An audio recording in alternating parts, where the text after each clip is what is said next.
Amados hermanos, gracia y paz. Vamos a darle continuidad a lo que comenzamos en la reunión anterior, donde hacíamos énfasis en una palabra. Hicimos primero un recorrido muy breve por el contexto de 2 Corintios 3 para llegar al verso donde nos queríamos entrar en una palabra, en un verbo, y es la palabra transformación, ¿cierto? Dijimos entonces que esta palabra metamorfó en el castellano, metamorfosis, aparecía 4 veces en el Nuevo Testamento griego, 2 veces en la transfiguración del Señor en Mateo y Marcos, que no las vamos a considerar, y una vez en 2 Corintios 3:18 y una segunda vez en Romanos capítulo 2, 12, verso 2. Leamos 2 Corintios 5:17. De modo que si alguno está en Cristo, nueva criatura o creación es, las cosas viejas pasaron, he aquí todas son hechas nuevas. Esta frase se vuelve a repetir en aquel que está sentado en el trono en Apocalipsis. He aquí yo hago nueva todas las cosas.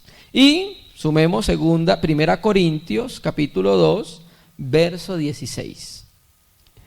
1 Corintios 2, verso 16. Porque ¿quién conoció la mente del Señor? ¿Quién le instruirá? Mas nosotros tenemos la mente de Cristo. Nosotros heredamos una vana manera de vivir de nuestros padres. Cada uno, por la experiencia que tuvo antes de ser de Cristo, puede entender cómo era la vana manera de vivir. Y cuando el Señor nos alcanza, cuando el Señor nos salva por su gracia, dice entonces el texto en 2 Corintios 5:17 que ahora cada uno de los hijos de Dios sobre la faz de la tierra es una nueva creación, en base a la obra de muerte y resurrección de nuestro Señor Jesucristo. La Escritura dice en 1 de Pedro 1:3 de que nosotros fuimos nacidos de nuevo por la resurrección de Jesucristo. Entonces, el cristiano es puesto en Cristo, se vuelve una nueva creación, y el texto segundo que leímos, 1 Corintios 2:16, el Espíritu Santo nos dice algo bien importante, que nosotros, los cristianos, tenemos la mente de Cristo. Con esta base vamos a leer Romanos capítulo 12, verso 1 y verso 2. Cuando el Padre nos pone en Cristo, somos participantes del Espíritu de Dios y participamos por esa unión con Cristo por la fe de la obra de Jesucristo. Todo aquello que el Hijo hizo en su encarnación ha sido comunicado a la iglesia por la fe en el Espíritu Santo. Recuerde entonces que el Espíritu Santo ahora es inhabitante en el corazón del cristiano. Está viviendo, morando y residiendo allí. Y a través del Espíritu le comunica al cristiano, por la unión con Jesucristo por la fe, en el Espíritu le comunica las virtudes de nuestro Señor Jesucristo. ¿No dice Pedro que debemos anunciar las virtudes de nuestro Señor? ¿Cómo hacemos nosotros para anunciar las virtudes? Por causa de que ahora somos una nueva creación y por causa de que ahora participamos de aquello que no teníamos antes, la vida de Dios.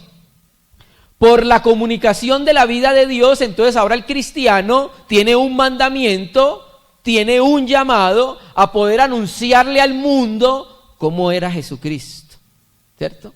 Y para llegar a ese punto, entonces, sumándonos a lo que nuestro hermano decía esta mañana, en la reunión anterior, es un proceso y largo, ¿cierto? El Señor empieza, toma cada uno de sus hijos y empieza ese proceso que lo hemos llamado, de acuerdo a los textos que estamos leyendo, metamorfosis. Y la metamorfosis, en la reunión anterior, vimos que tiene un propósito, que cada uno de nosotros tenga la misma imagen del Señor, ¿cierto? Esa metamorfosis en 2 Corintios 3:18 se logra primero por contemplación, por mirar. Cada vez que nosotros nos vamos acercando día a día en una comunión íntima y personal con el Señor, cada vez nosotros lo vamos percibiendo un poco más. Y a medida que nosotros vamos conociendo un poco más interiormente cómo es Dios, nosotros vamos siendo transformados. Pero también si estudiamos toda la epístola segunda a los Corintios, nos damos cuenta que Pablo tuvo muchos sufrimientos y tribulaciones para poder llegar también a este aspecto de la imagen del Señor. Entonces vamos a leer Romanos capítulo 12, 1 y 2, que nos vuelve a hablar de esta segunda palabra, esta segunda vez que aparece la palabra metamorfo o metamorfosis. Romanos 12, 1 y 2, vamos a leerlo. Así que, hermanos, os ruego por las misericordias de Dios que presentéis vuestros cuerpos en sacrificio vivo, santo, agradable a Dios, que es vuestro culto racional. Y no os conforméis a este siglo, sino transformaos por medio de la renovación de vuestro entendimiento, para que comprobéis cuál sea la buena voluntad de Dios, agradable y perfecta.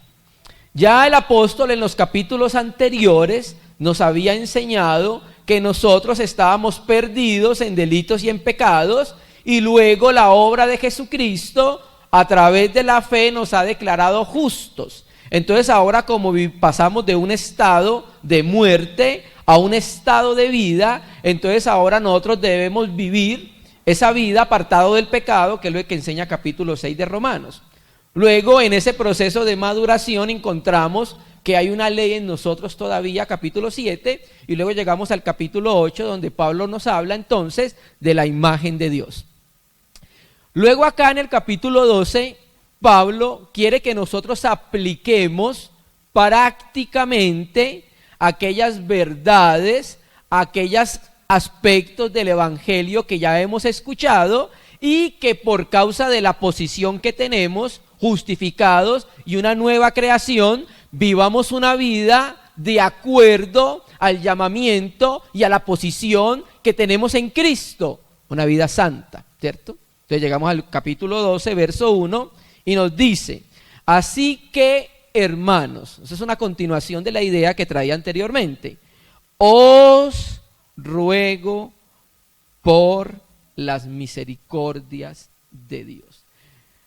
Aquí este capítulo nuevo que inicia Pablo nos dicen que las misericordias de Dios constituyen el poder a través el cual la exhortación busca, con esta exhortación, que los cristianos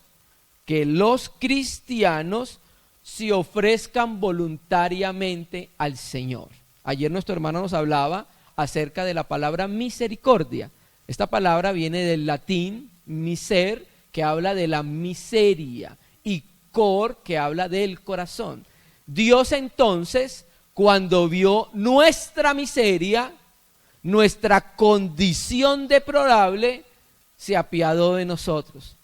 En su corazón nos consideró y nos llamó. Entonces Pablo apela a que los cristianos en Roma se acuerden de las misericordias de Dios. Empieza así la exhortación: acuérdense de las misericordias de Dios, ¿cierto? Entonces, a través de ese recuerdo de las misericordias de Dios, Pablo empieza la exhortación para que los cristianos puedan ofrecerse voluntariamente, espontáneamente y por amor al Señor. ¿Qué rogaba Pablo entonces por las misericordias de Dios? Que presentéis vuestros cuerpos en sacrificio vivo. Esta palabra presentéis es muy interesante cuando la estudiamos gramaticalmente, porque el tiempo es aoristo. Esto significa que es una acción concluida con efectos en el tiempo presente. Entonces quiere decir aquí el apóstol Pablo de que cuando escribe el texto es que los cristianos lo hagamos de una vez, de presentar nuestros cuerpos al Señor, y continuemos, porque en esa continuación se van a ver los efectos del resultado de la presentación de nuestros cuerpos como sacrificios vivos al Señor, ¿cierto? Entonces el Señor apela a las misericordias, o sea, Pablo hace que los hermanos en Roma recuerden las misericordias de Dios para que en base a eso ellos puedan presentarse al Señor.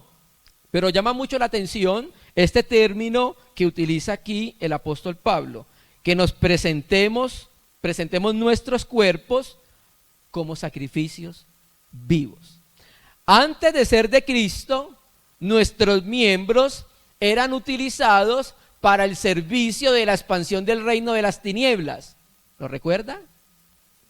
Pero ahora que somos de Cristo hay un mandamiento, y es que nuestros miembros, nuestro cuerpo, debe ser ofrecido voluntariamente por amor al Señor para que Él los pueda utilizar en su casa, para que el reino de Dios pueda avanzar. Y llama mucho la atención porque Pablo está haciendo una antítesis, una comparación a los sacrificios ofrecidos en el templo en el Antiguo Testamento. Todos los sacrificios del Antiguo Testamento tienen una particularidad: muertos. Pero ahora aquí pide que ahora, como nosotros estamos vivos en Cristo, como vivos nos presentemos ante el Señor. En la Biblia aparecen dos sacrificios vivos. Uno es en Génesis 22, ¿recuerdan? El sacrificio de Isaac. Y el segundo sacrificio vivo es ¿de quién? De nuestro Señor Jesucristo. Vamos a recordar como lo recordaba el apóstol en Efesios capítulo 5. Efesios capítulo 5. Vamos a leer el verso 1 y el verso 2.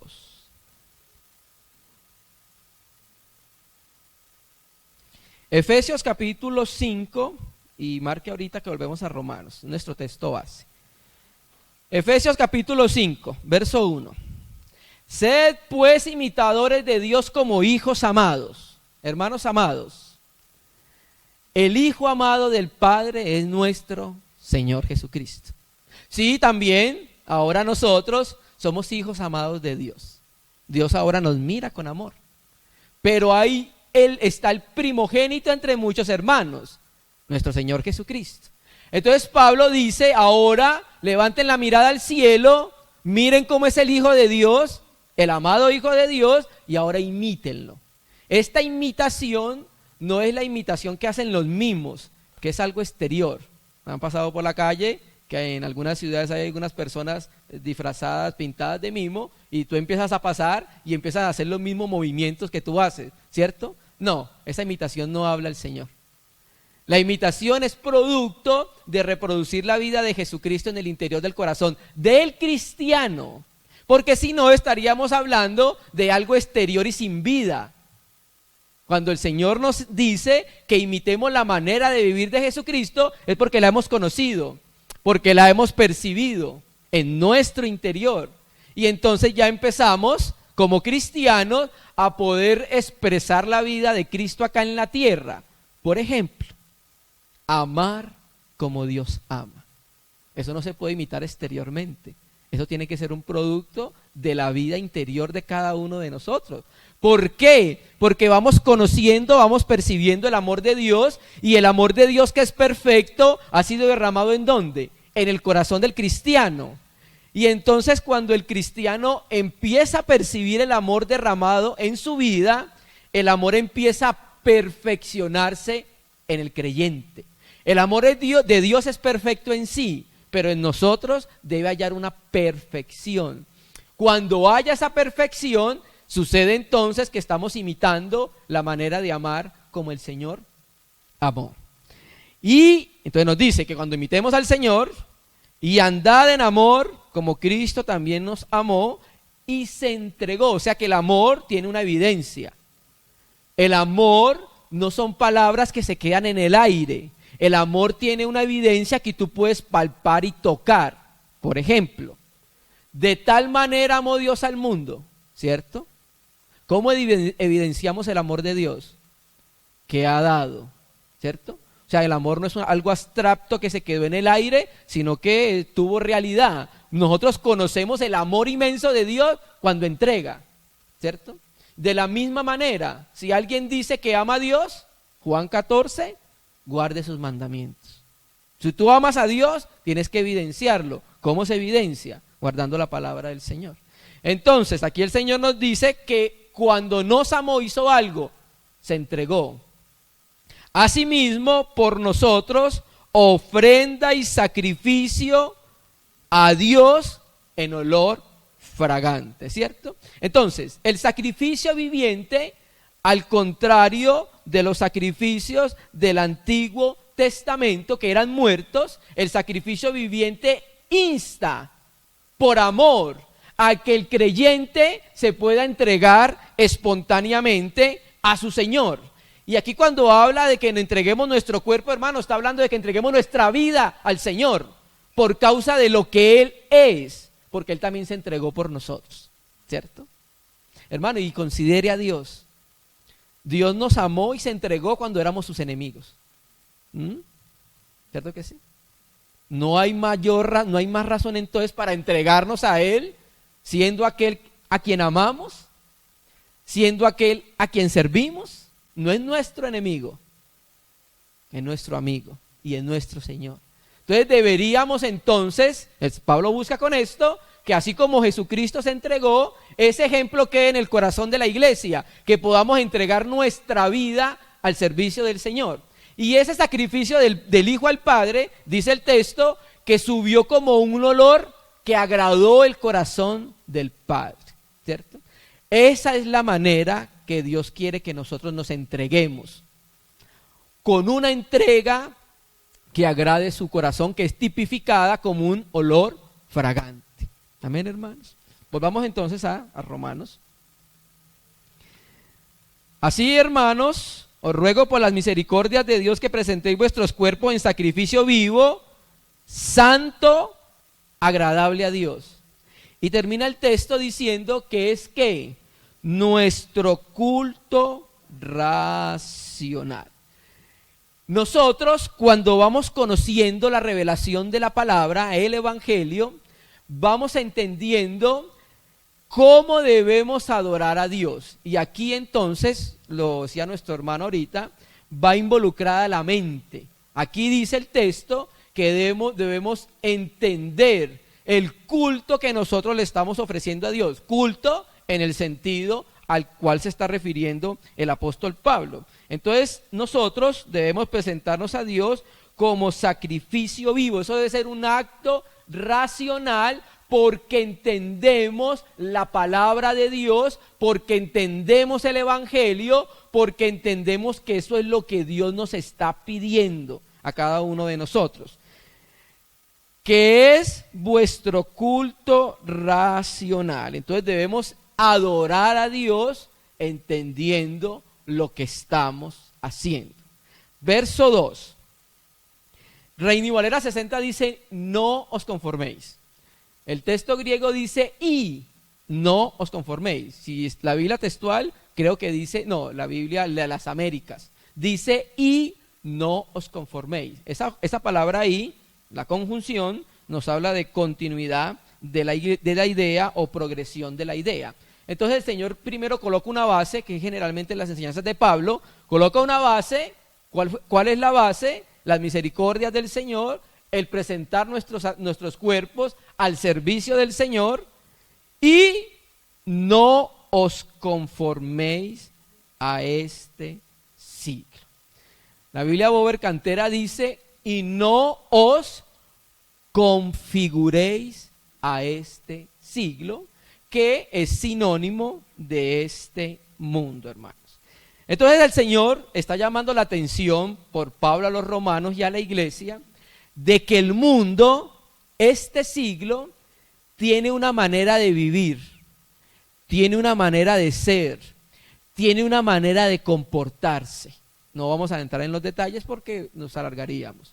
Pero el mundo tiene una manera de existir. Cuando estamos hablando del mundo, no estamos hablando de las cosas creadas por Dios, sino de un sistema.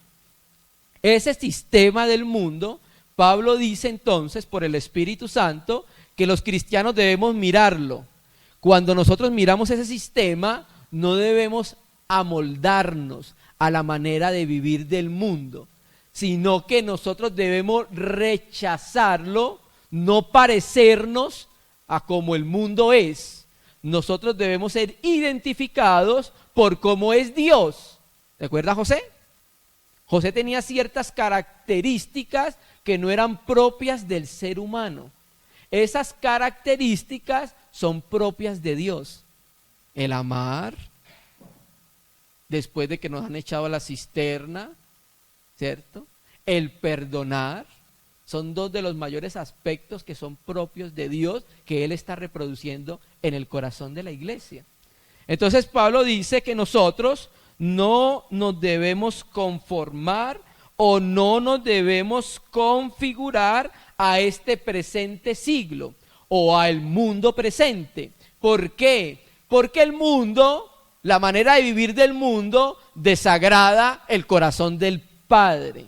La manera como vive las civilizaciones, la manera como vive la humanidad, no agrada el corazón del Padre. Entonces el Señor nos llama la atención a que cada uno de los cristianos no adoptemos esa forma, no adoptemos esa manera de vivir. Cada uno, a medida que va pasando el tiempo, va empezando a darse cuenta cuál es la manera de vivir del mundo, de la cual nosotros no debemos adoptarnos. Y no os conforméis a este siglo. Implícitamente se entiende que ahí viene otro, hay otro siglo. Nosotros debíamos vivir como el nuevo siglo, aquel que viene en la nueva dispensación. Nosotros desde ahorita, los cristianos, cuando me refiero a nosotros, estoy hablando de cada uno de los cristianos sobre la faz de la tierra, nosotros desde ahorita deberíamos vivir como vamos a vivir en la nueva dispensación, ¿cierto?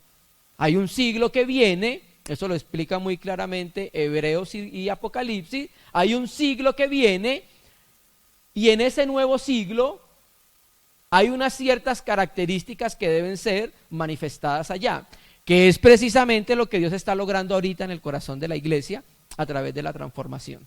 Recuerde esto, Apocalipsis 21 nos dice que viene un cielo nuevo y una tierra nueva. Y 2 Corintios 5:17 nos dice que el Señor nos hizo de nuevo a nosotros. Entonces, hermanos, hay un nuevo cielo y hay una nueva tierra. Se necesita un nombre nuevo para colocarlo en esa nueva creación. Y ese hombre nuevo son las características de la vida de nuestro Señor Jesucristo. Claro, vamos a ser resucitados, vamos a ser transformados, la tierra desaparecerá, se establecerá un nuevo cielo, se establecerá una nueva tierra. Pero allá en ese nuevo cielo y una nueva tierra va a ser propia una característica de vida, la vida de nuestro Señor Jesucristo. Y no os conforméis a este siglo, dice el texto, ahora viene, sino transformado. Bueno, leímos entonces que no nos debemos amoldar a este siglo. Hermanos,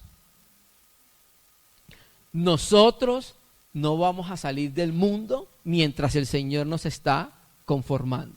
Y nosotros no vamos a salir del mundo y tenemos que aprender a vivir en el mundo para no amoldarnos al mundo. No va a ser afuera. ¿Recuerda el tiempo en que empezaron a crearse los monasterios? Siglo 3, 4 y 5. Lo hicieron entonces con el fin de apartarse del mundo. Porque es que el mundo estaba contaminado. Porque es que el mundo estaba en oscuridad. Pero Dios no nos mandó a eso. Dios va a hacer su trabajo en medio del mundo. ¿Dónde hizo Dios el trabajo de José? En medio del mundo, ¿cierto? En la cárcel, en Egipto. Mire cómo lo dice Juan 17. Juan 17, verso 15. Juan 17, verso 15. El Señor orando por sus discípulos y por nosotros. No ruego que los quites del mundo. Dios va a hacer su trabajo con nosotros acá, no fuera de Él. ¿Por qué? La única luz del mundo es la iglesia. Y si la iglesia es quitada del mundo, ¿qué ¿qué luz va a haber en la tierra? Ninguna. Entonces Dios en el mundo tiene a sus hijos para que la luz que están dando a conocer afecte su entorno. La luz de Cristo afecte sus compañeros de trabajo, la luz de Cristo afecte su familia, la luz de Cristo afecte su universidad, etcétera, etcétera, etcétera, porque el mundo está en tinieblas. Entonces Dios empieza a hacer un trabajo con los cristianos para que a través de esa luz que están irradiando empiece a afectar positivamente su entorno y cada vez el reino de Dios vaya avanzando. Cada vez más personas se vayan convirtiendo a Jesucristo y cada vez más personas hacen parte de la luz del mundo. Como lo dijo Mateo, vosotros sois la luz del mundo. Entonces el Señor dice, no ruego que los quites del mundo, sino que ¿qué? Que los guarde del mal. Hermano, el mundo es una esfera de orden controlado y dirigido por Satanás. Dios, el Señor Jesucristo, le llamó al diablo el príncipe de este mundo 3 veces. Entonces el príncipe de este mundo ha adornado un sistema de cosas. La palabra griega para mundo es cosmos, donde viene cosmético. Entonces tú, las mujeres, no lo digo, no tengo nada en contra del cosmético, pero cuando tú te quitas el cosmético aparece la realidad, ¿cierto? Entonces es una manera de entender que hay un sistema arreglado en este mundo y el que lo dirige se llama el diablo. Entonces el diablo ha diseñado un sistema de cosas, un molde, y entonces el Señor nos revela de que como el diablo es el encargado de eso, no quiere que sus hijos se amolden a ese sistema. Quiere que sus hijos cambien su manera de pensar y se amolden a otro sistema. Vamos a mirarlo. Entonces, hermano, el Señor le llama al príncipe de este mundo, al diablo, el que tiene controlado el sistema de las cosas. Entonces, si el mundo controla nuestra manera de pensar, nos configuraremos al mundo. Si Dios controla nuestra manera de pensar o nos ayuda a nuestra manera de pensar, seremos ¿qué? Transformados. Volvamos entonces a Romanos, capítulo 12. Y no os conforméis a este siglo, o no nos amoldemos, que esa palabra está hablando de aspectos exteriores. No os conforméis a lo de exterior del mundo. Esta palabra conforméis, su forma verbal, significa que no sigan haciendo lo que estaban haciendo, más o menos, es lo que significa. Entonces nosotros veníamos cada día antes de ser de Cristo, pareciéndonos al mundo. ¿Cierto que sí? Ustedes recuerdan cuando Pedro, que apresaron al Señor, y entonces él estaba en el patio del sumo sacerdote, y entonces habían unas criadas ahí, se estaba calentando por el fuego. Entonces la criada le dice, tú estabas con el Nazareno, ¿cierto? Y él dice, no, yo no sé quién es ese hombre. Luego otra criada le dice, tú estabas con el Nazareno. No, yo no conozco a ese hombre.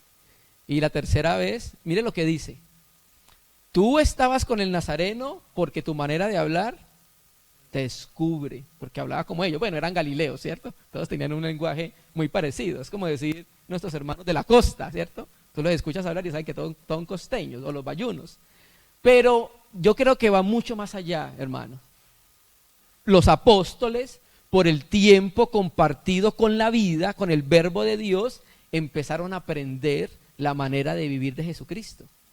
Ellos veían cómo era Jesús, cómo era misericordioso, cómo amaba, y entonces ellos, a medida que lo iban viendo, iban conociendo verdaderamente cómo era la vida de Dios, porque ellos nunca la habían visto.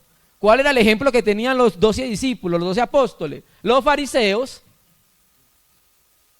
¿Y sabe qué dice Jesucristo? Mateo 23. En la cátedra de Moisés o en la silla de Moisés se sientan los escribas y fariseos. Entonces les dice, haga todo lo que dicen. ¿Pero qué? No hagan lo que ellos hacen. Entonces los judíos tenían un terrible ejemplo de vida en medio del pueblo, sus líderes. No conocían a Dios. Si no lo conocían, no lo podían expresar. En cambio, cuando vino Jesucristo, la revelación perfecta y exacta del Padre, de la vida de Dios, los discípulos empezaron a ver cómo es que se amaba, cómo se perdonaba, cómo era la misericordia, cómo era el amor. Entonces ellos lo fueron aprendiendo. Entonces yo creo que Pedro también se descubría por eso. Empezó a hablar como hablaba el nazareno. Ah, tú hablas como hablas el nazareno, ¿cierto? Había algo distintivo en Pedro. Y lo mismo, tú empiezas a barrer toda la escritura y te darás cuenta que muchas personas tienen vidas paralelas. Vidas paralelas como la que hablaba nuestro hermano hoy, José, Jesús. Tú empiezas a mirar la vida de José y tiene muchos aspectos que se parecen a la vida de nuestro Señor Jesucristo. Y no os conforméis a este siglo, sino transformaos, ¿cierto? Transformaos. Entonces aquí nuevamente aparece esta palabra tan importante, muy pocas veces, pero creo que es muy importante en la revelación novotestamentaria. Recuerda que dijimos en la reunión ayer que hay palabras sinónimos en la Biblia: edificación, maduración, perfección, conformación, transformación, que es precisamente lo que Dios está buscando. Esta palabra metamorfó, aquí como lo dijimos ayer, está en pasivo, pero a diferencia de la que vimos en Corintio, es un imperativo. El imperativo significa entonces mandamiento, ¿cierto? Entonces, Señor, ahora de hablar de lo negativo, no se conformen al mundo, ahora nos va a decir a qué sí tenemos que conformarnos. Entonces nos dice el Señor, la voz pasiva significa que alguien va a hacer la acción y el imperativo significa que es un mandamiento. O sea que hay algo que hacer, pero no lo hacemos nosotros. ¿Sí entendemos? Hay algo que hacer, pero alguien más lo va a hacer. ¿Quién? Dios. Pero si quieres. Si no quieres, Dios no lo va a hacer. Por ejemplo, Saúl y David. Bueno, pues Dios quería reinar con Saúl, que Saúl contara con Dios para su reino, pero Saúl no quería. ¿Qué hizo Dios? Se buscó uno que sí quisiese y con ese empezó a trabajar, ¿cierto? Llegó al punto que dijo: he hallado a un hombre conforme a mi corazón, hará todo lo que yo quiero, ¿cierto? Entonces, hay un mandamiento de parte del Señor para la iglesia: transfórmese. Pero es algo que va a hacer el Señor desde su corazón, desde su interior, a través del Espíritu Santo inhabitante en nuestra vida, ¿cierto? Entonces es muy interesante cuando estudiamos estas palabras. Entonces nos dice que debemos transformarnos, ¿cierto? Esa transformación es una operación del Espíritu Santo que produce el carácter moral de Jesús en la vida interior de cada cristiano, hermano. Por eso entonces lo que decía nuestro hermano esta mañana, esto no es de nosotros, esto no tiene nada que ver con nosotros, todo tiene que ver con Dios y todo tiene que ver para Dios, porque a la final todo este trabajo va a redundar en que Dios sea glorificado. Va a avergonzar a todas las potestades cuando vean allá que cogió lo más vil y más menospreciado de la tierra y mire lo que hizo. Y Dios va a ser glorificado y va a ser exaltado. Entonces tiene que ver con Dios, no tiene que ver con nosotros. Así que bajémonos del bus. Tiene que ver es con el Señor, porque todo es de Él, por Él y para Él. ¿Para qué estamos predicando la palabra?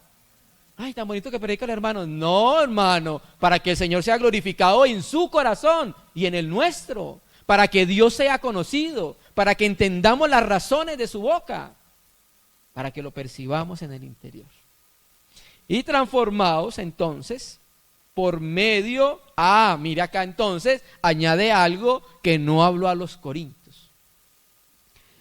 Por medio de la renovación de nuestro entendimiento, hermano, ¿cierto? Entonces aquí estamos viendo que el objeto de la renovación, del objeto de la transformación es la renovación ¿de qué? De la mente. Y que tiene nuestra mente que Dios quiere cambiarla. Teníamos una mente, antes de ser de Cristo, llena de cucarachas. Una mente afectada por el reino de las tinieblas. Una mente oscurecida. Entonces viene Jesucristo a la vida, el que está en Cristo nueva criatura es, y ahora dice entonces, 1 Corintios 2:16, vamos a volver a leer, ya lo leímos ahorita. 1 Corintios 2:16. Entonces, hermano, la idea que está tratando de comunicar acá el apóstol Pablo es que la mente del Cristo sea el modo de pensar natural de cada pensamiento del creyente. Hermano, ¿será que eso se puede lograr en alguna medida? Sí. Si no, no lo estuviera predicando Pablo, como dijo ahorita nuestro hermano querido. Si no, serían imaginaciones que no tienen realidad. Sí, el Espíritu Santo está buscando eso y va a lograrlo, hermano. Entonces, lo que veo en la Biblia es que deberíamos decir amén así al trabajo del Señor, ¿cierto? Hermano, lo normal del Espíritu Santo es que produzca esto en el corazón de la iglesia. Lo anormal es que no se produzca, ¿cierto? Dijimos entonces 1 Corintios 2:16, ¿cierto? Porque ¿quién conoció la mente del Señor? Entonces Pablo viene hablando de la sabiduría que estaba oculta, que él hablaba en la sabiduría que Dios predestinó para la gloria de ellos, y termina entonces diciendo que el hombre espiritual juzga todo, el natural no, y entonces termina el 16. Porque ¿quién conoció la mente del Señor? Esa es una pregunta retórica porque mismo está dando la respuesta. Mas nosotros tenemos la mente de Cristo.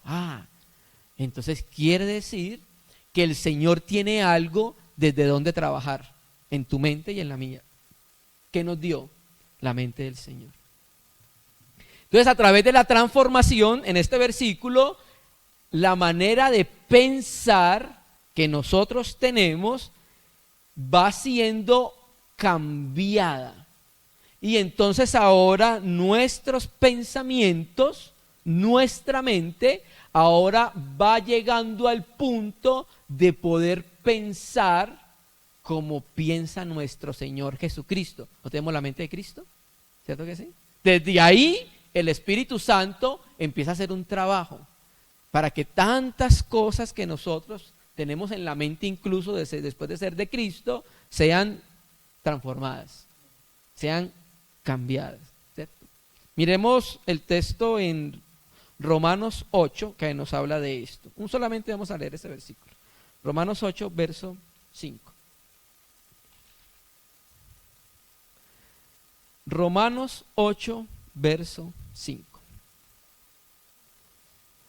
Porque los que son de la carne piensan en las cosas de la carne, pero los que son del Espíritu, en las del Espíritu. La Biblia textual, los que tienen, traduce así: porque los que son de la carne tienen la mente, nous, transformados por medio de la renovación de vuestro entendimiento. Esa palabra entendimiento es nous, mente. Y aquí entonces dice que los que son de la carne tienen la mente puesta ¿en dónde? En la carne. O sea, en las cosas propias del ser humano sin Dios, ¿cierto? Pero aquellos que tenemos la mente de Cristo, aquellos que hemos nacido de nuevo, entonces ahora nuestro pensamiento deja de ser terrenal y empieza a elevarse. Y empieza a haber una afectación en la vida del cristiano. Porque las acciones nacen de los pensamientos. Y entonces si tenemos pensamientos renovados, ¿qué tendremos? Acciones renovadas. Recuerde lo que dice Efesios 2:10, que fuimos creados en Cristo Jesús. ¿Para qué?